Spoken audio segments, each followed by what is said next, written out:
Bonjour à tous, Ristel Chounan, rédactrice en chef adjointe à la Tribune Afrique. J'ai le plaisir de mener ce grand entretien avec Luc Hérault, directeur des études régionales pour l'Afrique subsaharienne et chef de division au Fonds monétaire international. Bienvenue. Merci de m'avoir invité à ce forum. Alors, on ne sera pas long, mais peut-être un peu pour poser le cadre et entrer par une petite anecdote. Au-delà de vos fonctions, comment s'est créé votre lien avec l'Afrique? Parce que vous parlez généralement d'un lien très profond que vous avez avec le continent africain. Vous qui êtes passé de la haute administration en Europe à Washington où vous êtes basé, tout en passant beaucoup de temps sur le continent. Vous revenez d'ailleurs du Ghana. Mais moi, mon lien avec le continent, c'est d'abord un lien sur le plan universitaire. Lors des missions du FMI, j'ai pu voyager dans beaucoup de pays du continent, rencontrer des étudiants, des professeurs dans tous les pays d'Afrique subsaharienne, de la Côte d'Ivoire à l'Afrique du Sud, en passant par l'Angola ou la RDC.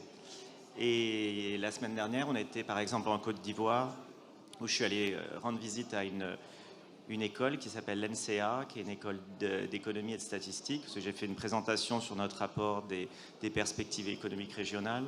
Et c'est une école dont je me sens particulièrement proche parce que j'ai fait mes études, donc déjà il y a un moment, dans l'école sœur qui est à Paris, qui s'appelle l'NCA.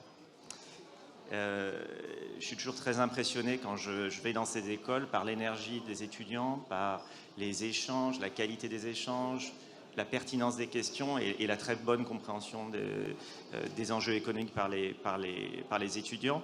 Vous savez, en tant qu'économiste, ces jeunes, ça représente pour moi vraiment la richesse du continent, une réserve de talent, les débouchés pour demain. Dans les 10 années qui viennent, un jeune sur deux qui arrivera sur le marché du travail international viendra d'Afrique subsaharienne. Donc c'est une priorité d'investir pour les pays de la région dans l'éducation.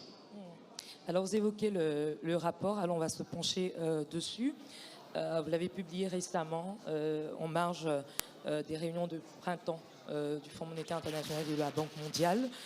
Ce rapport met en évidence le fait que les perspectives économiques de l'Afrique subsaharienne s'améliorent, avec une croissance attendue légèrement meilleure en cette année 2024, même si la détresse est un problème.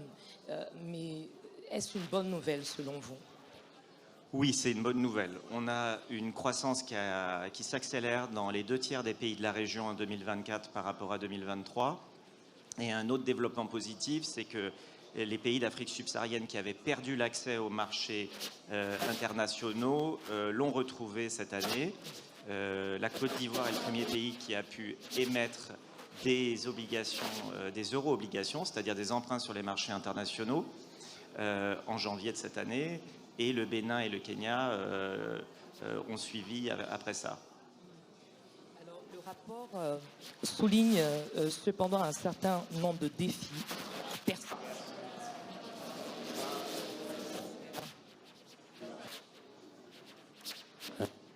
Alors, le rapport souligne un certain nombre de défis persistants. Pardon. Merci. Alors, je disais, le rapport souligne un certain nombre de défis persistants, notamment la crise financière qui fait grimper le coût des emprunts. On dit souvent que les emprunts coûtent énormément cher à l'Afrique, mais ça continue dans le contexte international qui prévaut. Il y a aussi l'incertitude politique dans plusieurs pays. Quelles alternatives s'offrent à l'Afrique subsaharienne pour relever ces défis? Alors, la priorité, c'est de mobiliser les ressources intérieures des pays. Dans un environnement où les ressources extérieures, elles sont plus coûteuses, comme vous l'avez dit, et plus incertaines. Alors d'abord, il faut mieux mobiliser la fiscalité intérieure. Ça veut dire principalement augmenter l'assiette de l'impôt, faire en sorte qu'il y ait plus de contribuables qui payent l'impôt. En Afrique subsaharienne, la pression fiscale est très inférieure à celle des autres régions du monde. Oui. Et donc il faut lutter contre la fraude fiscale, réduire les exemptions. Et deuxièmement, il y a toute une épargne domestique à mobiliser en Afrique subsaharienne par le développement des marchés financiers. Et à part en Afrique du Sud, ces marchés financiers restent très embryonnaires. Et on a quand même vu un certain dynamisme. Si on parle de marchés financiers locaux, on sait par exemple qu'en Afrique anglophone, il y a pas mal d'évolutions. En Afrique de l'Ouest aussi, avec la BRVM. Et puis, vraiment, le gros retard, c'est surtout en Afrique centrale. Et comment, au niveau du FMI, vous regardez ces différences d'évolution des marchés financiers? Alors, il y a évidemment des réformes qui sont en cours dans tous ces pays. Et nous, au Fonds monétaire international, on a des programmes de développement des marchés financiers où on aide les pays à développer leurs marchés. Mais c'est des efforts de longue haleine. Pour développer un marché financier, ça peut prendre une décennie. Ouais. Alors, nous sommes au Forum Europe-Afrique. Peut-être un mot sur la coopération entre les deux continents. Vous êtes macroéconomiste. De quelle manière la coopération entre les deux continents peut-elle contribuer à relever les défis économiques en Afrique? Alors, de mon point de vue, les deux régions ont beaucoup à gagner l'une de l'autre. Ces dernières années, on a observé un phénomène qu'on appelle la fragmentation économique, avec de plus en plus de pays qui mettent en place des restrictions aux échanges, aux flux d'individus, aux flux de capitaux. Et nous, au FMI, on analyse ces phénomènes et on constate aussi qu'ils ont un coût économique très important. Les prix des importations augmentent, les marchés d'exportation se rétrécissent, la pénurie de financement qui frappe l'Afrique subsaharienne s'est aggravée et les transferts de technologie aussi sont plus limités. Donc il est très important, cette coopération économique est vraiment fondamentale.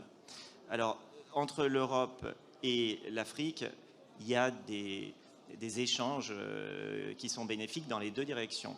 Du point de vue de l'Afrique, les besoins de financement sont très importants et l'écart entre les ressources et les besoins sont tels qu'on a besoin de financement privé, de financement concessionnel, notamment dans le cadre du changement climatique qui, comme on l'a dit dans la table ronde précédente, frappe de plein fouet l'Afrique subsaharienne alors qu'elle est quand même un contributeur très négligeable aux gaz à effet de serre.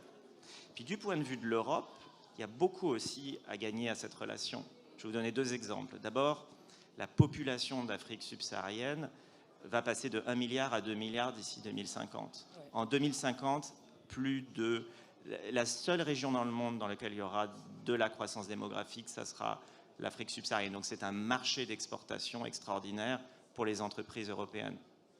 Et le deuxième exemple, c'est, on en a parlé, la transition énergétique. La transition énergétique mondiale nécessite des minerais pour faire des batteries, pour faire des éoliennes. Et là-dessus, le continent est... Très bien, 30% de ces réserves sont en Afrique subsaharienne.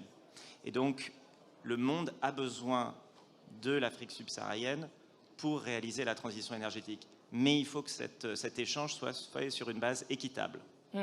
Et quand vous parlez de base équitable, qu'est-ce que vous voulez dire? Parce que c'est vrai que dans ce débat, on a souvent décrié le fait que l'Afrique, historiquement, a toujours exporté des matières premières à l'état brut et qu'aujourd'hui, on parle de plus en plus du besoin d'industrialisation du continent. Donc comment l'Europe et l'Afrique avec le monde développé en général, pourraient articuler cette coopération de manière à ce que, finalement, les deux parties gagnent?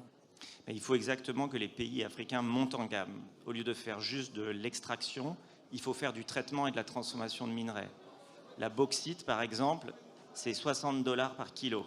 Quand c'est transformé, ça devient de l'aluminium, c'est plus de $2000 par kilo.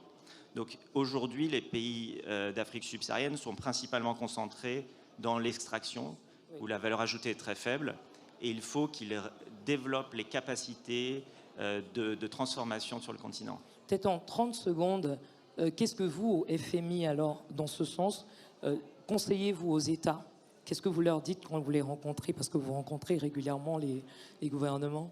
Bien sûr. Sur ces minerais, ce qu'on leur dit, c'est ouvrez-vous aux investissements directs étrangers. Vous avez besoin de financement, vous avez besoin de technologie, vous avez besoin de connaissances techniques.